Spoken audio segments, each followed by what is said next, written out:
highest number of people that go through that Saharan route as whatever you call them, people that are running away, human traffickers help them. The highest number of the people that have been caught in Libya and arrested and sold into slavery. Something that had never happened in previous years. They're Nigerians. And this is our experience, sir. Our people are going out of the country, running away from trauma, economic deprivation, slaughter, mass murder, ethnic cleansing, and so on and so forth. They're looking for greener pastures because nothing is working here and nothing has been working for the last 4 or 5 years. That is the challenge that we have. Now, that is emigration, going out. Let's talk about internal migration. And that, ladies and gentlemen, is the most serious challenge that we have. It is the most serious challenge that we have. And I want you to really think about this because this is the bitter truth I'm about to tell you. Ruga was not just about cattle. Ruga was about creeping into a community in the name of cattle herding and settling there, and then establishing yourself in that place, and then claiming land rights, and then mingling with the local people, and then eventually you say you want your own Seriki, then you will say you want your own Emir, then you will say you have a right to rule the place, and so on and so forth. Internal migration or even external migration should never be at the expense of ethnic nationalism. And I'll tell you this much. Globalism has its benefits.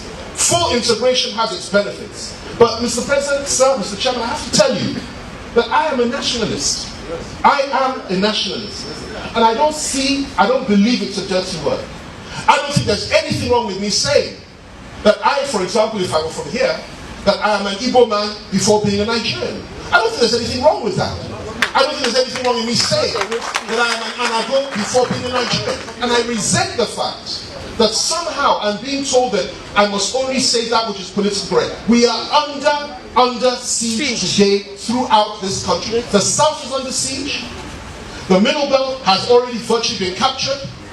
And the agenda is to do what Saudana and all of them said they would do many, many years ago. And we're seeing it before our very eyes. Now, having said all that, I have to say this. There is still a possibility for us to make this work. But everybody has to first acknowledge what the challenges and the problems are.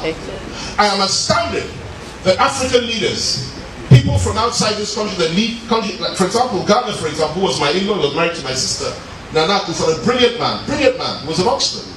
And he will be coming here seeing President Buhari and not tell him the bitter truth about what's going on to our people in this country. And it goes on and on. Now, I'm ending this in a moment. Let me just say something that is very painful to us.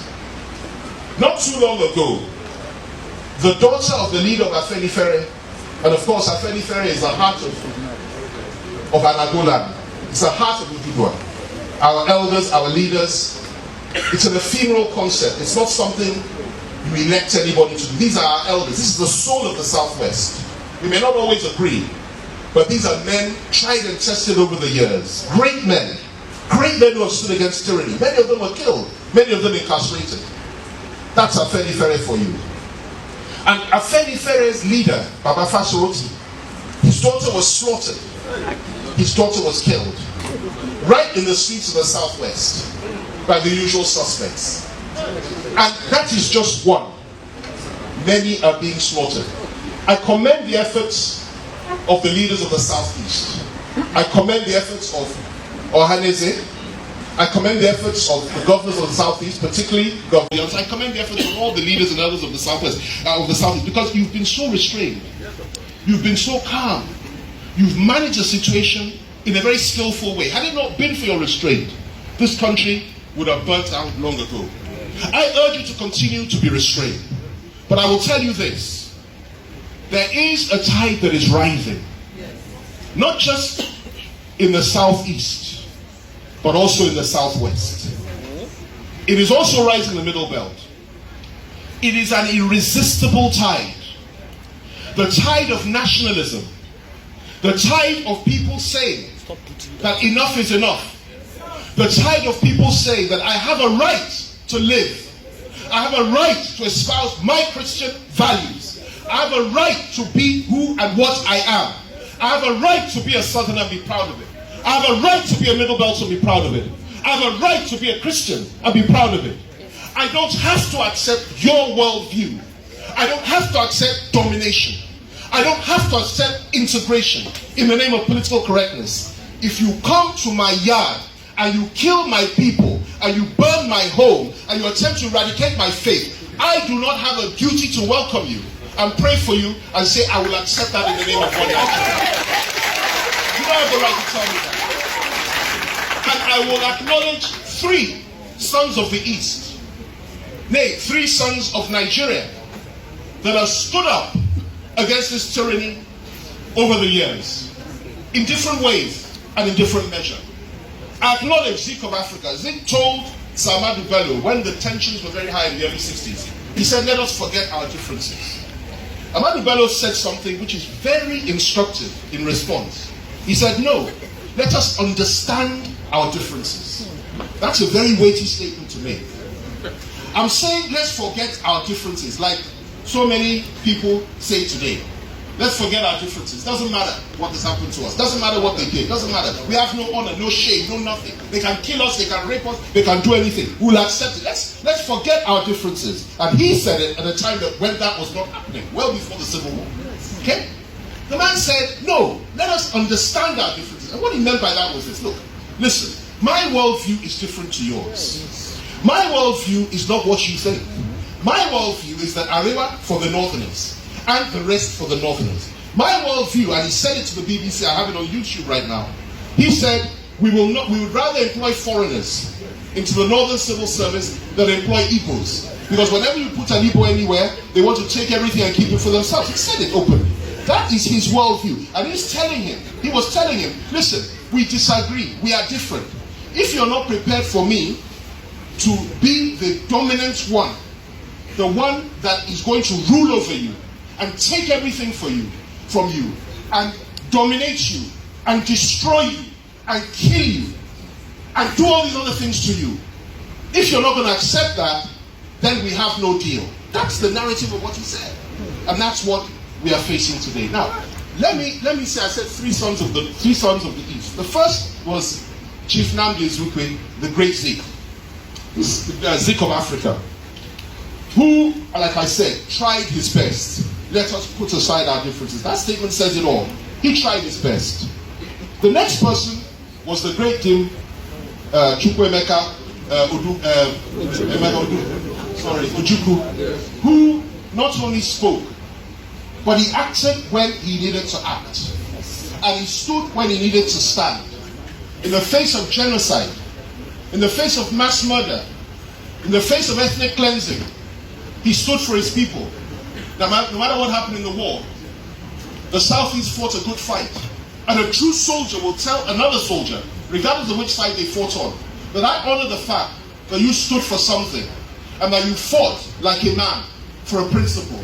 And he did that. He's a great son of this part of the country. He's a great son of Nigeria. Finally, I will acknowledge somebody that I will never deny, regardless of whatever situation he's in, regardless of whatever he's going through, regardless of what they subject him, his mother, his father, his household, even his dog to, I will never deny him. My friend and my brother. And his name is Nnamdi.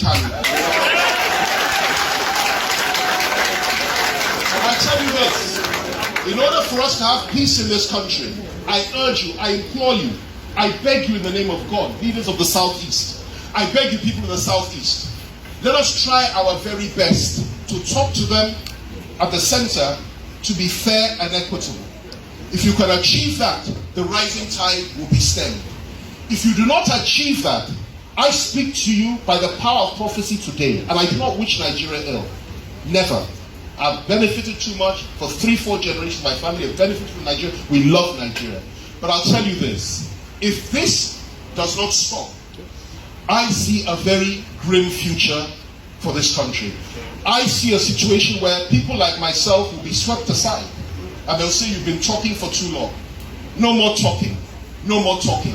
It's time for those of us that are ready to stand and fight for our rights to stand up and fight for our rights. And I fear that day. I pray that day never comes, because war is evil. War is something we should never contemplate. President Koroma can testify to that. We do not want war in this country. To preserve the peace, to preserve the hope, to preserve our future as one nation, let there be changes at the national level. Let Buhari stop this. Let those that are with him stop this, and let them recognize the fact that each and every one of us, regardless of where we come from, whether Christian, Muslim, whether northerner, southerner, whatever we are, that we are equals before God, and that we have a right to exist, and we have a right to be. Thank you very much.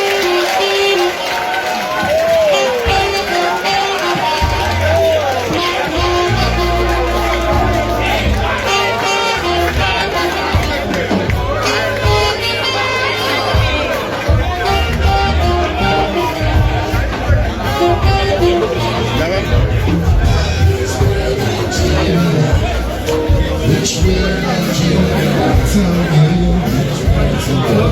Which way to go? I want to know. Which way Nigeria? Which way? Which way Nigeria? Which way Nigeria? Tell me which way to go.